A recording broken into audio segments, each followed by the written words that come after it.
You're listening to Last Word Radio, where you get the last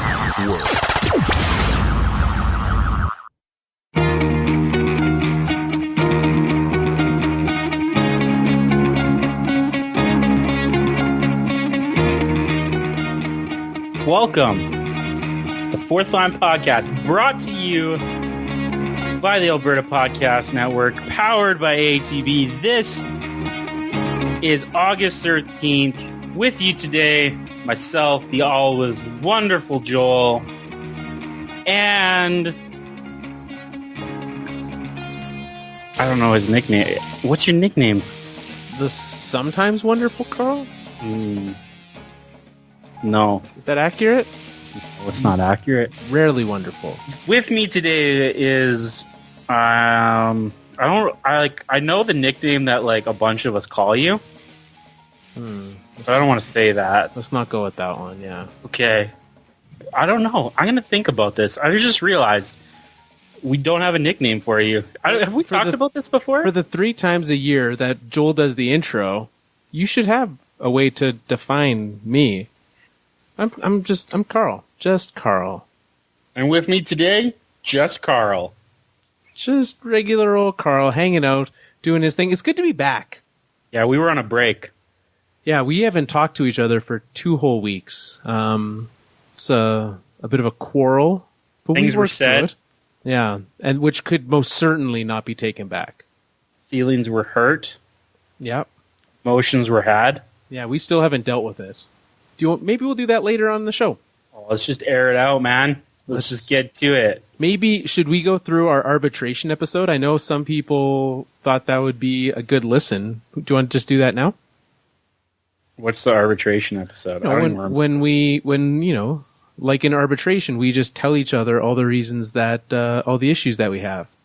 It's like the airing of grievances. I've got a lot of problems with you people, and I'm going to tell you about them. This, next week in our 3-part series, because it's not going to just be one. What have you been doing with yourself? I haven't seen you in like 2 weeks. Yeah, that's true.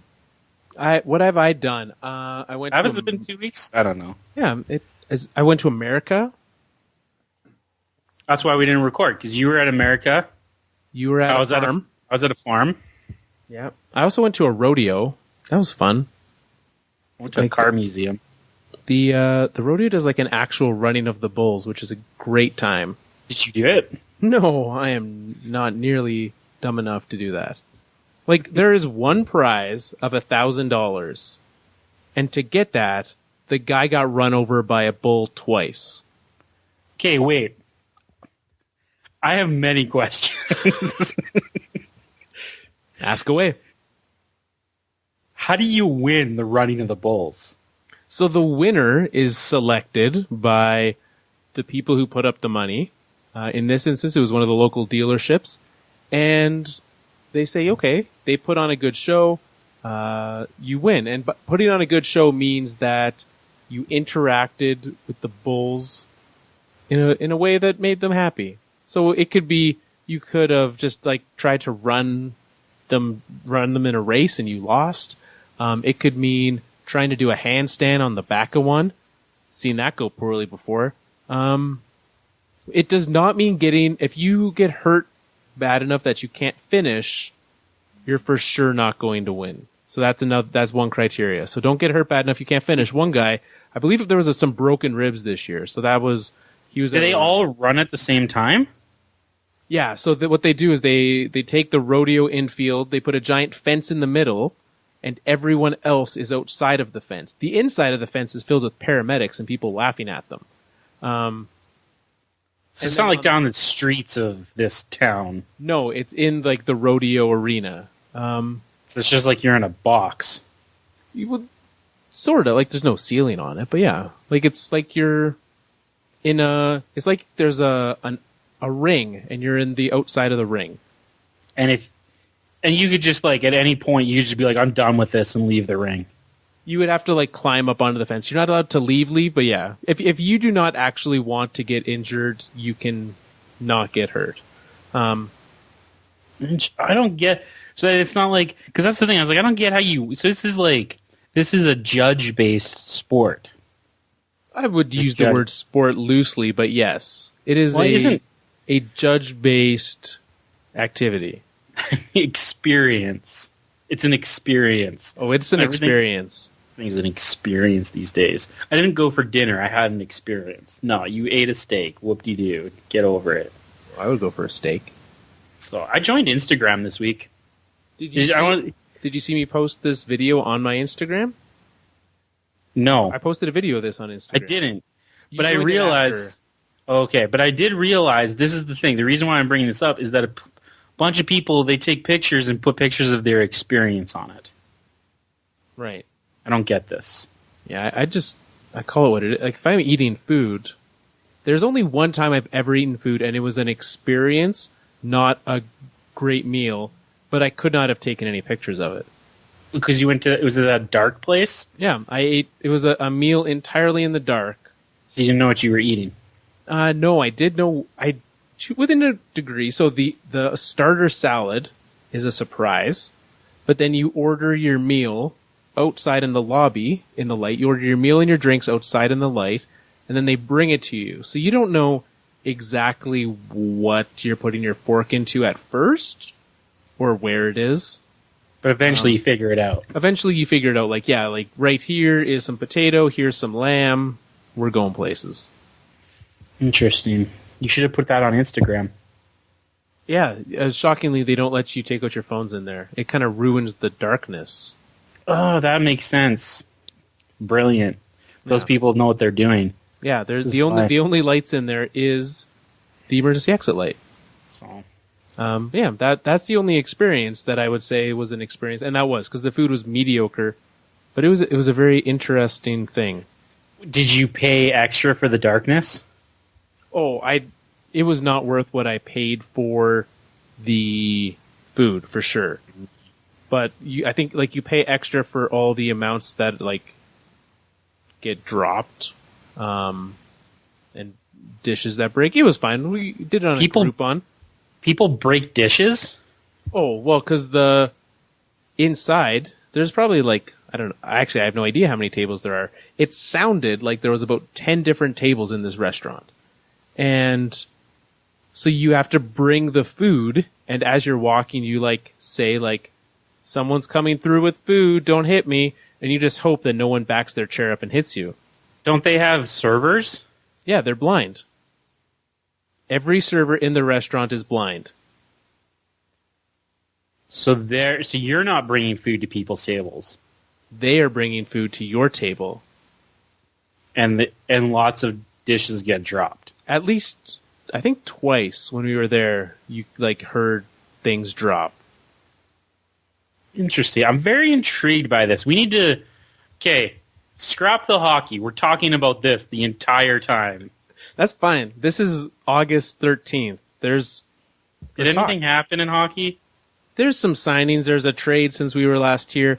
We're going to do our summer hot seat segment. Those are the things that are happening.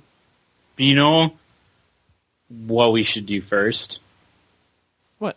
We should talk about the fine folks at ATB. Let's do it.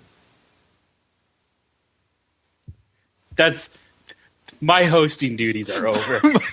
Oh, by we you mean me. I mean you. Okay. Let's listen to Just Carl talk about the fine folks at ATB who are not just Carls. Yeah, no, they are fine. They are always wonderful, is what they truly are. ATB. We've talked about the last few times we've been on the show. We've talked about ATB and what they do. If you head to atb.com/hockey, you can find out all of what they do. But atb.com/community shows you a lot of what ATB is doing in the community, and there is a lot. So if you want to get involved, there's something called ATB Cares. There's the Four Directions Financials branch, as well as just some of the stories of what ATB has done. You can get sponsored from ATB, and they'll sponsor your community event. ATB is not just a great sponsor of the Alberta Podcast Network, but is also a sponsor of the community around you. So if you want to support a bank and use a bank that supports you, the people around you, head over to atb.com/community and see all of what they are doing over there. Hockey, Joel. What, do you have more questions about this? Like, I'm fine to camp here for a little bit longer. I just don't know if I'd enjoy it. I think it's like, I don't know. Try it out at home. Do you have a sleep mask at home? Whether yours, your wife's? I have tiny mics. Okay. We'll leave it at that. So next time you're eating a meal, put on Tiny Mike's sleep mask and just see how it goes. Like, get your wife to bring your food to you so you don't know what is there, and then just figure it out. Yeah, I don't think I'm going to enjoy that. I think it's going to be weird. We'll try it out. See how it goes. Let us know on next week's episode. You have a whole week to eat blindfolded. I don't know. We should just, you know what we should do? Is we should just have a barbecue. Okay. We need to do this. We haven't done that in a while. Yeah. We can do That a barbecue and podcast party. Doesn't that sound better than eating in the dark? Like just seeing a nice grilled piece of chicken, some ribs. What's the best barbecue you've had that you like that's homemade? Either you or someone at someone's house this year. What's the best barbecue you've had? Ooh, I did probably some. I did a really good. I've been really working on pork roasts. Nice. So I've really been enjoying those, and I've gotten to the point where you get like a very nice crisp on the fat cap on that. It's good. Did I tell you about when I did pork belly? No. I smoked pork belly for the first time this year. Tell me more. It is like eating little, like, so like it wasn't super big. It was a little small slab that I put a little bit of rub on and then threw it in the smoker, let it go. I should have let it go a bit longer. It went like about 8 hours, but I should have like almost done like 10. And then I like cubed it up and just like mixed it in some sauce. It was like little bites of heaven. I'm curious about the cubing it up. That's what I've seen. I always see it on whenever I watch I think it's like Barbecue Pitmasters on Netflix. I always watch that show. There's only like 6 episodes, and I just watch them. I watched all 6 like probably 3 times each. And every time they do pork belly on that show, they cube it up. Okay, so what I imagined of cubing it and what it probably actually was is very different. That's a good choice. Like they were decent, decent pieces. I don't know how big. I'm trying to think. Like kind of like inch by inch and a 1/4 inch thick. Like that's kind of what I'm imagining of what I would do if I was cutting it up. Slightly bigger, like about the size of I don't know, 2 dice. Okay. I don't know, something like that. I don't know why I use dice. Maybe it's because it's like the only square thing that I know. I don't know. It was really good though. I've never done it before, but I will do it again. Nice. I have one of my most polarizing meal experiences was pork belly. I ordered the pork belly at this place, and what it came on, I do not remember. But I bit into the one end of it, and it was literally just fat. It was because pork belly is a very fatty piece, obviously, right? Yeah. And on that one end, it was just fat, and I was like, "This is disgusting." Like the seasoning on it, whatever, that's fine, but I don't want to just eat fat. I was very concerned. By the time I got to the end of it, it was delicious, and I was glad I started on that, the fat end, so that I could end with delicious. Yeah. I think and that was the problem that I had is you need to let it cook so there's a lot of the fat renders away, but it's not all going to because it's essentially. I think they use pork belly to make bacon, right? That's there's going to be some fat. It's going to be so it was good though. Nice. I was actually thinking just now. I was or recently this past week, I was thinking I need to put something in the smoker because why not? Yeah, you said as soon as you said pork roast, I'm pretty sure I have a shoulder in the freezer, so that's coming out this weekend, I think. I'm literally formulating in my head plans for some smoked meat on Saturday now. This is going to be good. We should probably have a conversation about this. Yeah, we'll continue this afterwards. We should probably talk about hockey. Hockey things happen this week. Where do you want to start? That's why the people are here. Do you want to start? Yeah, the half dozen people who listen to this show in the summer. Hey, Tiny. Yeah, it's Tiny, it's Matt, and it's one other person probably. Oh, let's talk about Matt. All right, what do you want to talk about, Matt? I saw him. This is our friend over at the Reasons Are Several podcast. New York Islanders fan. Yeah. So I knew this was coming because I laughed pretty hard at this. So did you see that NBC dropped their Wednesday night rivalry, or just NBC hockey in general? Yeah, so who's playing the national games, and they changed it a fair amount from who has been on recent years. They made some changes for the positive, I think. Yeah. So how many games did you think the New York Islanders got? And I saw Matt tweeted about this. So, do you know how many games there are? No.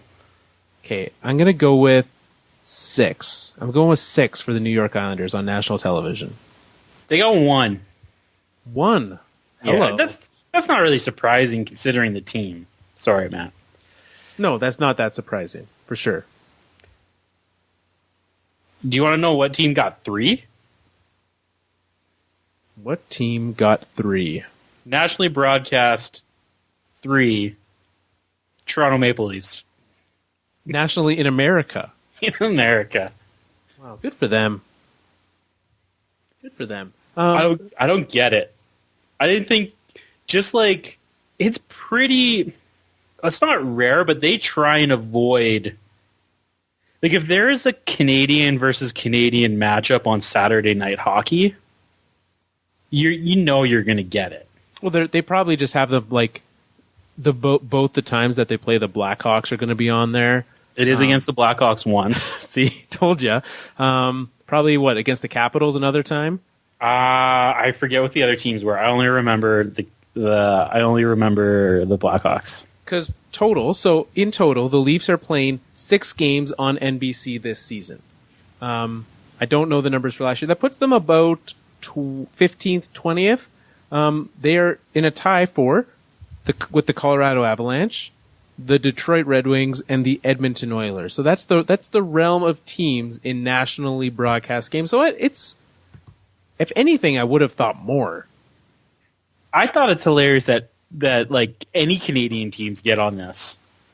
Well, and that's Edmonton and Toronto are the highest. But there's some teams, and we'll talk. That's the McDavid Matthews factor. It is the McDavid effect for sure. Because looking at this list, no, I was going to say, looking at this list, that is the Oilers are the highest non-playoff team. No, New York Rangers are clocking in at 14. 14. They are the 5th most this season. So if you want to watch Henrik Lundqvist and a bunch of others, it's your time to shine. I'm glad that they've made some changes to what they've done, bringing some teams in, but it's a lot of the same as usual. The big money teams, the Blackhawks are going to be up there. That's no surprise. But the reason why I wanted to bring this up is I feel like we care about people on this show, yeah. Right? Yeah, exactly. People matter. They're important. I feel like Matt might be starting to spiral a little. Well, what were his comments about this when he saw it? Do you remember? Let me see if I can pull it up. Let me see if I can read it. That's a good start. Okay, here's a fun fact. So the battery in my mouse just died. Oh no. Welcome to summer on the fourth line. Well, here's a fun. I also didn't plug in my laptop before we started, so I'm gonna have to figure out a way to fix that here shortly as well. But apparently I have on this AA battery powering my mouse. There's a hockey team's logo on it. I cracked it open. Which hockey team do you think is on my battery? I'm going to go with the Detroit Red Wings. It is the Chicago Blackhawks on my battery. I don't know if you can... Super weird. Okay, here's the tweet. It says, wow, a whole one Islanders game. Thanks, NBC. Yeah, that's something. As an out-of-market fan, I feel his pain, right? Like, so at this point, you need to buy the local package. And if I'm Matt, if you're watching other hockey, I get it, right? Like, when the Avalanche were miserable, I was watching other games, as we all know. But if you're only in it for your team, probably, save the money this year, Matt. How do we? I want to help him here. What do we do here for Matt? How do we bring him some hope? Bring him some hope. What could we do to bring Matt some hope? Well, I think there's a couple of things that could be done. I think you get really excited, and we just sent him every day a Matthew Barzal highlight. Every day? Every week? I start to... I think we started... How about this? We could try, for every loss, we send him a Matthew Barzal highlight. I like that. That's a good start. That's a good start. I think, look, there's good things happening. So that's a start. And you know what? If somehow they win, then we don't have to send him anything, right? If they lose 30 games this season, we'll all be very happy. If they lose 50 games this season, we've got some work to do. Okay, I'm currently sending him a 16-minute Matthew Barzal highlight. Well, don't give it all away at once. No, I'm doing it. He needs to... Yeah. Why buy the cow when you can get the milk for free, right? Exactly. I want to help him right now. I feel bad. Okay. So I'm just going to send it to him. I'm not going to say anything. He might suspect something's up. Yeah. He might know that we're recording tonight. He might have some ideas. Who knows? Well, good for him. That's all. I thought it was funny that Canadian teams are getting so much play nationally in the States. It doesn't make. I guess it makes sense because of who are on, the Oilers and the Leafs. So you got Connor McDavid, best player in the world, and then you have Austin Matthews, best American player. So makes sense. Don't question that. I see it on your face. Everyone who's listening right now, Carl is contemplating about how he's going to break it to me that Bobby Ryan is better than Austin Matthews. Let's not get it carried away here. However, it's Austin Matthews. That's an argument for another day. It's not an argument. Well, I would make it 100%. Fine. That is something we disagree about, and we will deal with that in couples counseling. Or over smoked meat. One of the two. However, John Gibson, he's American. He is. And he has a brand new contract. I like it. My mouse still doesn't work. Still haven't put a battery in it. It's fine. John Gibson. Use that little pad on your laptop. I know, but that's going to die soon too. 8 years, $6.4 million. What are your thoughts on John Gibson? I mean, this is a great deal if he stays healthy. I think if he stays healthy, this is going to be a good deal. It's difficult to anytime you want to pay a goalie or sign a goalie for 8 years. That's the one thing that you don't really like about it is that they had to go 8 years to get this hit. But it's good. I like it. He's got to stay healthy, but 8 years is a really long time. He'll only be 34 when it's over. Goalies can play longer, but he hasn't shown super good durability yet. I think it'll be okay. I think if they could have done it at 6 instead of 8 this hit, it'll be a lot better. So you mean 6 years? For 6 years, yeah. Yeah, I'm fine with the length on it because you have to think like for the 7 and 8 years of this deal, will be post lockout. So who knows what the landscape looks like in this? But the salary cap continues to go up, relatively speaking. Well, no, it does. It goes up every year. It's never not gone up. And so this deal is, sitting right now. He's at, what does that work out to? 8% of the cap, I think. The problem isn't the cap hit. The cap hit's great. It's the length. Have you seen some of the comparisons on like goalies that are signed to contracts this long? It doesn't usually go well. It's like not. I don't think it goes well at all. Well, so 8 years. I think if we look at goalies that have stayed with the same team, like you have. Well, that's not fair. Stays with the same team. Okay, so who are the comparisons of goalies signed this long? So like 8, I think they compared 8 or longer, and you're looking at Ilya Bryzgalov, Roberto Luongo. I don't like Carey Price. He hasn't even started his yet. Yeah, but this is just firing up. It's not going to be good. He's the best goalie in the world when healthy, but it's really bad. And it's just the biggest thing is you don't have to sign guys to this long. Tuukka Rask, he got signed for 8 years. That one's probably Tuukka Rask.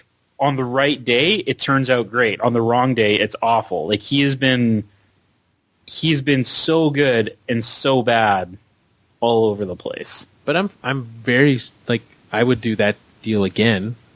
Right, but I guess he's actually younger when he signed that deal. No, he was older. He was older when he signed that deal. There you go. I don't know if that's going to turn out well. So Pekka Rinne was 7x7. So that's similarly long. Jonathan Quick? I think based off of our conversation a couple weeks ago when we looked at it and we were like, are goalie contracts exploding? And then you look at this and you're like, oh, I'm okay with this deal. I'm okay if this is what it costs to keep a goaltender when you know that he's good enough to take you to the playoffs every year. If you find another goalie that's better, someone will take John Gibson off your hands. This is not a deal that I am in any way. This is a great deal for the Ducks. If he's healthy. Sure. Yeah, but he's been healthy. There was the 2 years ago he wasn't healthy enough. He got hurt at the wrong time. He always seems like he's battling with something, though. He never seems fully healthy. Yeah, and this is the same thing. It's the same thing with Frederik Andersen. You're never quite sure if he's healthy. Maybe it's the... Did you see Freddie was at the Rogers Cup? What was the tennis thing? I think it's the Rogers Cup. He was at the tennis with Sidney Crosby. So he's played... So Gibson's played 60 games once. I like that you don't care at all about my comments. No. We're talking about hockey. I'm on hockey here. Gibson's played 60 games once, 52, and then nothing over 45. Nope, not even that. 45 was the AHL. He's never really 60's the most, and that's not even I think that's enough though. That's 60 out of 82 games. How many did he start that season? I don't know. I'm guessing 60. So the most games, he started 60 out of 60 this year. So I'm very okay with that. In a year where we still think John Gibson injury problem, he played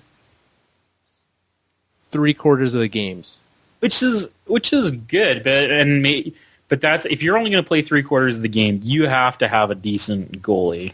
I guess. Decent and he is. I mean, a decent backup.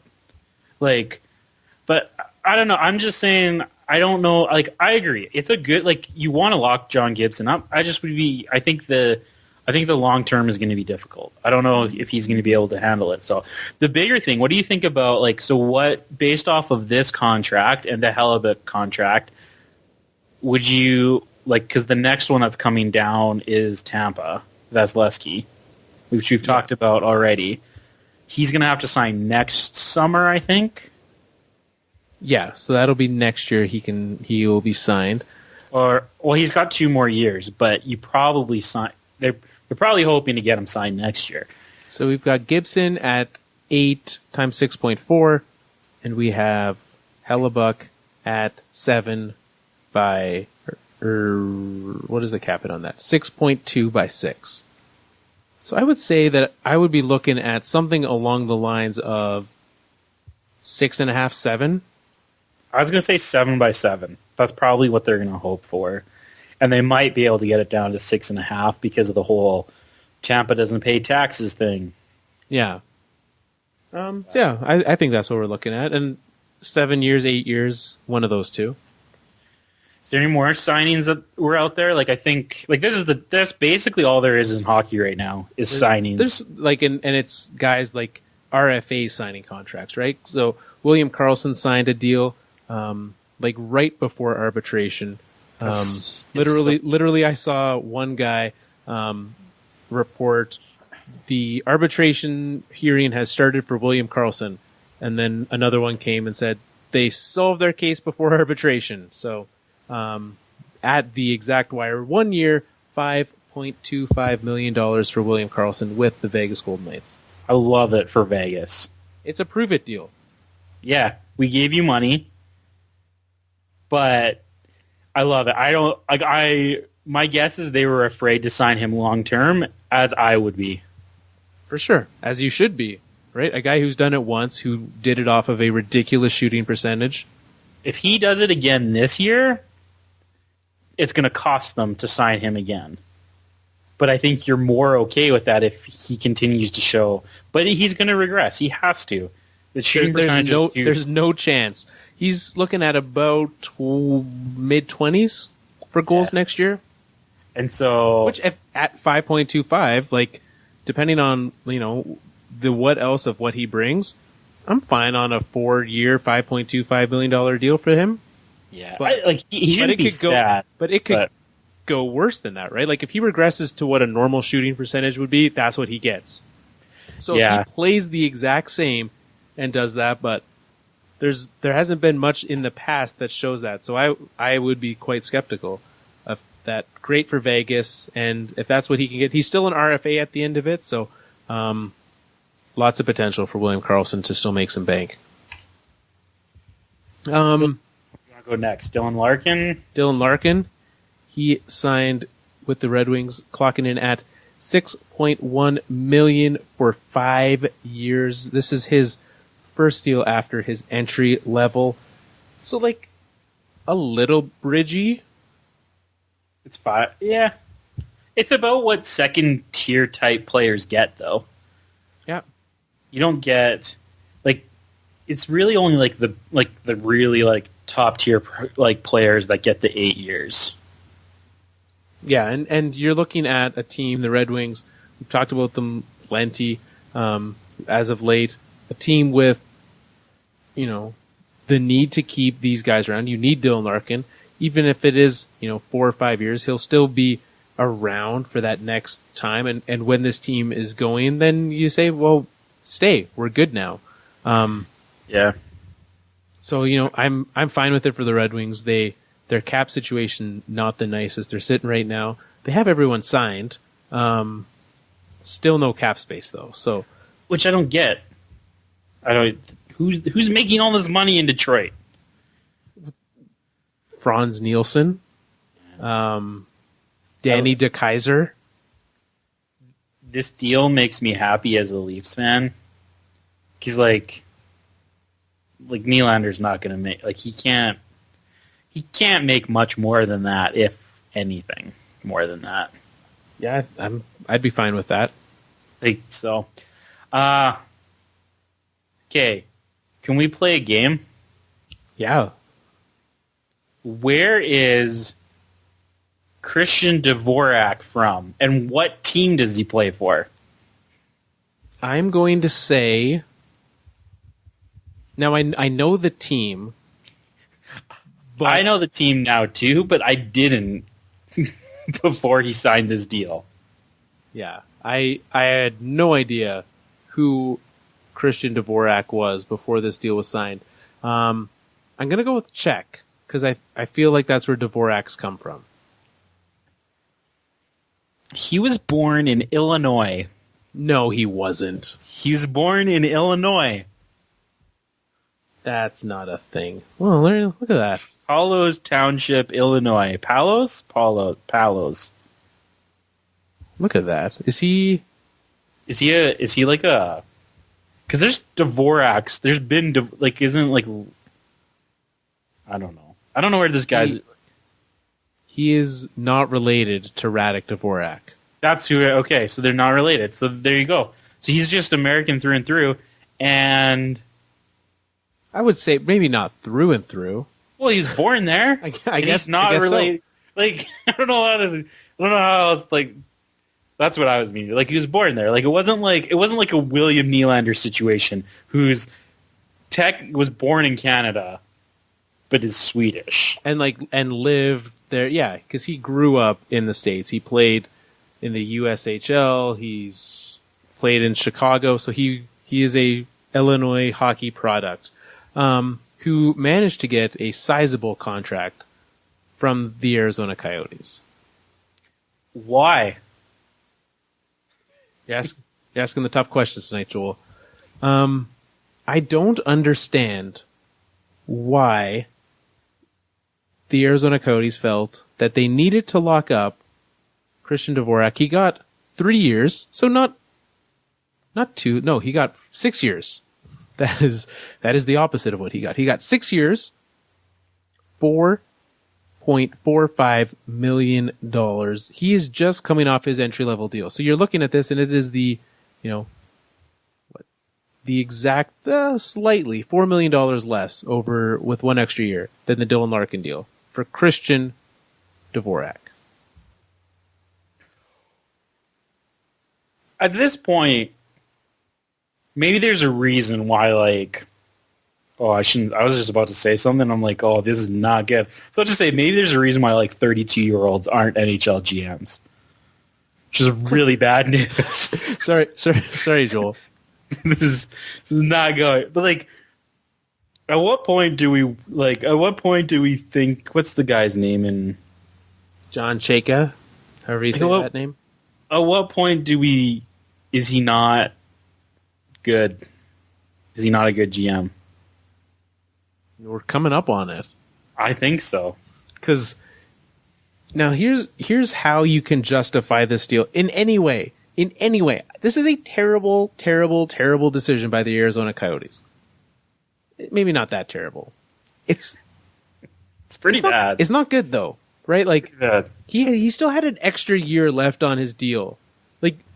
You could have locked him down this offseason. You did not have to do this early. However, he is the only player signed beyond 2021 other than Oliver Ekman-Larsson. So, you need somebody to play for your hockey team. However, you do not need to pay him as much as they did. Christian Dvorak, the proud owner of 30 NHL goals, almost signed a contract worth as many millions as he has NHL goals. That sounds like a bad criteria. And the excuse of, well, the Coyotes have room to make mistakes like this under the cap is not good. Because they don't actually have room because they're an internal cap team. Yeah, who knows what they have. The only reason I can, again, justify is the fact that after this year, Dave Boland's money comes off the books. They just traded for, I guess no, because he's fully insured, I believe. Well, and Hossa they only have to pay Hossa $1 million. Yeah, so Hossa, they're just paying, even if it's scraps. Even if it's not insured, they only have to pay him $1 million. Yeah. So it kicks in next year, so Boland's off the books. So sure, Christian Dvorak, as bad as he can be, is better than Dave Boland will be. So that, if you look at it like that, that's an improvement. But you shouldn't look at it like that. You should look at it as this is a bad idea. I don't know. I don't want to talk about this team anymore. All right. Do you want to? What time? How far are we in this? Oh, this we are. I think it feels a lot longer than it has been. It actually feels like less. Does Let's yeah. Dog days of summer, man. What does that even mean? People say that. I don't dude. I don't know. We can find it out. You keep going. I'm gonna look it up. We're gonna talk about a trade. There was a trade that happened. Jeffrey Skinner has been traded to the Buffalo Sabres for Cliff Poo, a 2nd round pick, a 3rd round pick, and a 6th round pick. The always wonderful Joel, tell me, what? If I had told you earlier this year that there would be a trade between the Buffalo Sabres and the Carolina Hurricanes, and that the Buffalo Sabres completely fleeced the Hurricanes, would you believe me? No, I wouldn't. And I think I'm on record as being like an anti-Jeff Skinner. Yeah, between the two of us, even before my season on the bandwagon of the Carolina Hurricanes, I was a Jeff Skinner fan. And I have been I'm not I feel like I'm not even neutral about Jeff Skinner. I tend to think he is more overrated than people think. Like, he's overrated compared to what people think. Yeah, you're not the biggest Jeff Skinner fan. But even I think the Sabres got away with 1 year. Yeah. It's a guy in Cliff Poo who we don't know what he is. He's a prospect. Ish. Could become something. I would not get excited about it. So in my mind, it's, maybe a prospect and then a 2nd, 3rd, and a 6th. And if you're looking at this, and sure, Jeff Skinner's deal is done after this year. Sabres still have an entire year to sign him if he likes it there. And here's the thing. He waived his no-trade clause to go there. He obviously likes the potential there. He's, there's rumblings and rumors that he was proposed the idea, not officially asked to waive his no-trade clause to other teams. And he kind of just made it known he did not want to go out west. And so we look at this and it's like, well, you don't want to go out west. Who knows what team it was out west? But he decided that he would rather go to Buffalo. That says a lot about what Jeff Skinner wants. He's obviously interested in the Buffalo Sabres. This team is starting to be a little sneaky good. In that division, in a division where there are a lot of teams that are bad and a lot of teams that are good. It's a bad time to be sneaky good in this division because nobody cares. They're just they're sneaky, maybe not sneaky good, they're sneaky okay. But they've got potential, but just you're not going to beat the other 3 teams. I'm sorry. Right, you're not beating Boston, Tampa, Toronto. So you're fighting for a wild card. Yeah. And you might get there. And good on you if you do. You probably need a goalie. I don't think Carter Hutton's going to do it. But he's starting to, I don't hate this. I don't hate this team. I think they could be okay. I like the Jeff Skinner thing. And probably the biggest reason why Jeff Skinner was traded for as little because he's only got 1 year left. I bet you if Carolina held on to him, they would have got more at the trade deadline. Which is backwards. That's not how it should work. Yeah, because they probably would have had a few teams. We're at the point of the off season where teams don't have a lot of flexibility to add $5 million in cap space. And he's not going to Detroit. And Buffalo, my guess is that Buffalo could. If they're out of it at the trade deadline, they could flip him for more than what they gave. Or even, right? That'd be fine, too. At the trade deadline, if you get back a player, a 2nd, a 3rd, and a 6th, that's very doable at the trade deadline for Jeff Skinner. Yeah. So it's a good trade. They're starting. I like what Buffalo's doing. I think it's it's the wrong time to be a fringe team in that division. And I do not understand in the slightest what the Carolina Hurricanes are doing. Oh, no. The new ownership has come in there and has promised that, we're going to make it work in Carolina, and they're making it work. And they've brought in terrible management, and they've done this with the team. Yeah. And I look at him like, this is not... Jeff Skinner was a fan favorite there. When you are struggling for attendance in Carolina, why do you think... You know what's not getting anyone excited? A second-round draft pick. And I'm not saying a player actually chosen with that second-round draft pick, but you're not selling tickets this year based on the second-rounder you just got for one of the best players on your team for the last 5 or 6 years. Yeah. They either, it's again, you get stuck in this, do we rebuild or do we not? They go out and they trade for Dougie Hamilton, and then they go and trade Jeff Skinner. Those two moves seem counterproductive. They added to their already good defense and then took away from their offense. Their already thin offense. The only thing that they could have done that would have been less advisable was just, cutting Scott Darling. I don't know what they're doing in Carolina. It makes no sense. They make good trade for Dougie, terrible trade here. I try to always think of the pecking order of general managers. So we now know that, Carolina, better than Calgary, worse than Buffalo. So maybe Buffalo, give Calgary a call and see what you can get from them.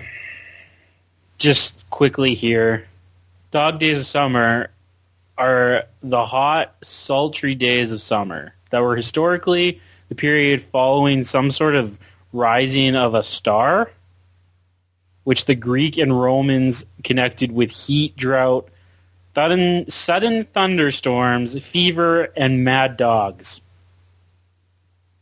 Interesting. Speaking of hot, do we want to go to our hot seat? Is that what we're calling it? Well, it's our summer hot seat segment. Okay, let's do it. Speaking of which, we had some very hot seats in Calgary this week. It was so hot. The all-time hottest.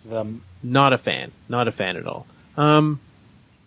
So the Minnesota Wild came out victorious. Oh, man. I know. Because we talked about the Wild last week, and I feel like we did a mini hot seat. So is there any other thoughts that you have on the Minnesota Wild? I think we can all agree they have some good and some bad on that team. They keep doing well, right? They keep succeeding. Yeah, I don't know. I don't have anything else to say. We talked a lot about them. Yeah, they're going to be good. They're probably going to be back in a playoff spot. Zach Parise is probably going to be hurt for most of the season. I like Zach Parise. At this point, not as a hockey player, just as a person. I want him to be good and succeed. Yeah. But fun fact: most players don't get better or healthier at 34. True. So the next 1, 2, 3, 4, 5, 6, 7 years of Zach Parise's deal, we will see what that brings. But I did want to talk about the Wild in a way. So I have some questions for you, Joel, to find out how you are with the Minnesota Wild, and we could postulate this as any Wild, but let's stick to Minnesota. Let's say that you are going down the road, your car driving from Minnesota to St. Paul. Okay. No, Minneapolis? Minneapolis and St. Paul are the same place. That's why they call it the Twin Cities. Yeah, that's why that was supposed to be my joke, and then I ruined it. Boom. I know about what's it? Minnesota. What's another place in Minnesota? No idea. I've been to Minneapolis. No, I have never been in the state. Yeah, but What'd you do there? Visited family. I have family that live there. Serious? Oh. The more you know. Carl doesn't believe me right now. It's all right. No, that would be a weird thing to make up. So I believe you. So let's say you're driving. You're driving from Canada. You're driving from Calgary down to St. Paul. Just outside the city, your car crashes. Oh no! And you are stuck there. Oh no! In the wild of Minnesota. Oh no! So, what is the first thing that you do? You have crashed. Are you going to... Here's a couple options for you. Are you going to search for things that you can use? Like, are you going to try to get... Like, just to help you survive. You're in the wild of Minnesota. Do I have a cell phone? Well, here's the thing. So, you do have a cell phone. Okay. You have no signal at present location. Okay. Because the second thing is search for a cell signal or clear everyone out from the car accident area immediately. Which one of those are you going to do first? Like, are people dying? I don't know. You've got a car full. You're driving a minivan. You're driving a 15-passenger van. No, it's just you were the only person. Everyone else has died. Let's assume you were the only person in the car, so no one dies in this scenario. It's just you. Well, then I don't have to worry about the accident. I'm going to find things first before So you're going to find some things rather than just going and just looking for a cell signal. That seems ill-advised. All right. So you've done that. You're making your way, and you find some delicious-looking food on the other side of the river. Like, what kind of food? Doesn't matter. Okay. It's someone's leftover picnic. Okay. They've left a picnic there for you, but you need to get across, and it's not a river, it's a lake. You need to get across this lake. Can I walk around it? No. Okay. Because there's a very fast river on both sides. Okay. How good of a swimmer are you? Pretty good swimmer. Okay. That's good enough for me. So carrying on, you get to the other side. It's starting to get dark. Mm-hmm. You need somewhere to sleep. You think to yourself, I'm building a shelter. Where are you building it? Are you building like a tree fort? Are you going to dig a hole in the ground and sleep in that? No. Or are you just going to go right on the Just right on the ground. floor? Right on the ground. I'm not... Yeah. You kidding me?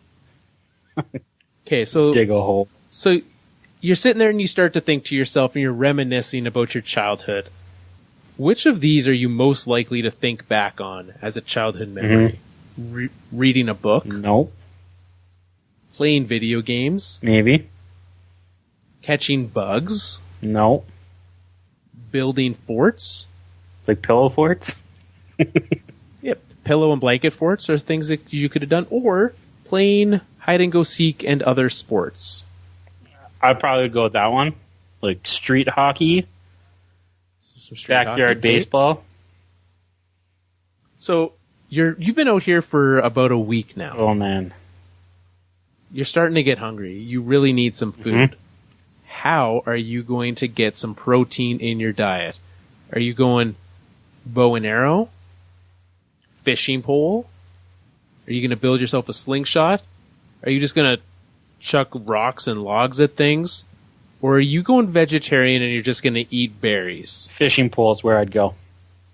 All right, so Joel's going to fashion himself a fishing pole. What would you use? Obviously, there's branches. What would you use for string? I'd figure it out. I don't know, like maybe some sort of article of clothing, depending on what I brought from the car with me. Okay, that sounds good. So you're out here. Which movie do you think is most impacting your survival tactics in the wild? Castaway? No. Life of Pi? 127 Hours? No, I'm not. Into the Wild? Or The Gray? I've only seen 2 of those movies, so it's either Life of Pi or Castaway. And I'm not gonna hallucinate about animals, so I'm gonna go with Castaway. So you're gonna befriend a volleyball instead? Yes, at least I know. At least I know it's a volleyball. It's true. Okay, so you're continue on. How sad is that movie when he buys a new volleyball at the end? Yeah, it's just like he bought a friend. Very sad. So you keep on going. There is, you see something else that you need on the other side of a very fast-moving river. What do you do? Do you walk and try to find an easier way around it? Do you build a raft? Do you follow the river and see where it takes you? Or, having been in the woods for a month, are you just going to clean yourself in the river? I'm not going to go down the river. That seems ill-advised. Okay, don't do that. Well, I guess maybe, because this means if I haven't seen this river before, it means I'm already traveling. Yeah. So no, I'm going to go down the river. Okay, you're going to follow the river and see where it leads. This sounds like a good idea. I feel like cities are built, residents are built on rivers. That's probably a good thing. How often, so you picked fishing, how often would you say you go fishing? Right now, not very often. I went a few times, like a few times in the summer last year. Okay, so but you go yearly then, right? Sure. Okay, so this is there's two more questions for you. No, one more question because I'm just going to pick it. It was one of the questions was which TV channel are you going to pick? One of them was ESPN, and the rest of them were not sports channels. Okay, you're getting close to things, but you see a bear. Okay. What do you do? Do you stay hidden and hope it doesn't see you? Do you lay down and play dead? Do you run? Do you make bear sounds and try to kill it? Or do you cry? Running's a bad idea. Okay, running's a bad idea. I'm going to go with I would hide and then play dead. Okay. So I'm going to go hide first. Okay, so we've now discovered what Joel would do if he was stuck in the Minnesota wild. How long do you think you could actually survive in the wilderness? Not the month that you said. I'm going to go with Not a week. No, 4 days. Okay. According to this quiz, Joel, you could survive 1 year in the wild of Minnesota. Not in Minnesota? You know how cold it gets in the winter there? It's pretty cold. But you could do it. You'd have your food from your fishing. You could go ice fishing. It was good. Yeah, these all sound like things that you should do. How long did you get? So it claims that you are 77% prepared. No, that's not true. For the wild. How prepared do you think I am? You're more than Would you say more for sure, more or less prepared for sure more than you? For sure more. Okay, well here's the answer to this question, Joel. Because I would think I spend at least a moderate amount of time more than you out in the wilderness. A significant amount more. This is not. So you're 77% prepared? Me? 78. Wow. There you go. So Joel and Carl, we could survive together for 1 year. Or no, together more. For sure more. It's true. Because you'd be using your fishing pole, I'd be using a bow and arrow. It'd be great. Yeah. So, Matt has no idea what's happening right now on Twitter. He's in for a rough go when he listens to the show. Luckily, we're almost at the end, so maybe he's turned off.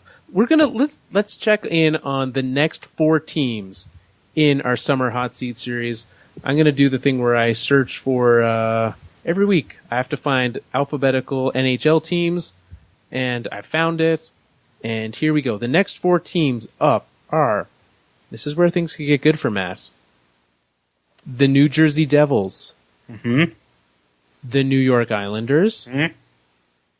The New York Rangers. Mm-hmm. And the Senators of Ottawa. So I know you don't like to say which team you want picked so you don't skew the results. So we will see. We'll put that up on Twitter as soon as the show is posted. It will be up there tonight. head over. If you want to rally the cause for one team or another, if you say, you know what, I want those Ottawa Senators. I want them to talk about how they don't have a first round pick next year, or more. We can talk about that. Okay. If you want to talk about the New York Rangers, we can dive into that. Or if Matt wants to talk about the New York Islanders, we will do that for you. I like it. So you can head on over there. The Alberta Podcast Network. It's a thing that I'm not used to using this mouse. So when I try to find things, it's very difficult. But we're working through it. I did manage to charge my laptop at some point though, so that's a good thing that's happening. They have a large collection of podcasts on the Alberta Podcast Network. Have I mentioned to you, Joel, that they now have a CFL show? I did last time, right? You did, yeah. Yeah. So it's not the only one. As we're nearing up to football season, there's a show that I've actually been on it twice. It's called the Tight Ends Podcast. So if you head over, if you want a different take on football, if you're looking for the football experts talking about football, this is not the show for you. But if you want some folks who have some fun with the world of football, head on over and check out the Tight Ends Podcast. You can find them at tightendspodcast.com. That's a great place to go to. And if you're looking for more shows, if you want some soccer shows, some more hockey shows, head over to albertapodcastnetwork.com for more about that. You can find our Twitter to vote on the poll, the aforementioned poll, where you can pick Jersey Devils if you want to talk about Taylor Hall. You can do that at Fourth Line Podcast. Mail at the Fourth Line Podcast if you want to send us something. We are getting dangerously close to picking the name for the Blank Line Podcast. It is going to be coming up very soon. So get those in. You can email them. You can Facebook them. You can tweet them. Get those in. This is arguably the last call for them. It is. Yeah. Yeah. Is it next week? We need to chat with Tiny and see about next week. So we will see what comes. Perhaps next week there will be a name for that show. You can find us on all of the podcasting devices. If you're a Spotify, if this is the first time you're listening and you're just streaming it from our website, you can find us on everything. Just go to the right side of the webpage. We're right there. Thank you very much for listening, especially in August. We'll be back for you next week with a brand new episode. Until then, Boom City.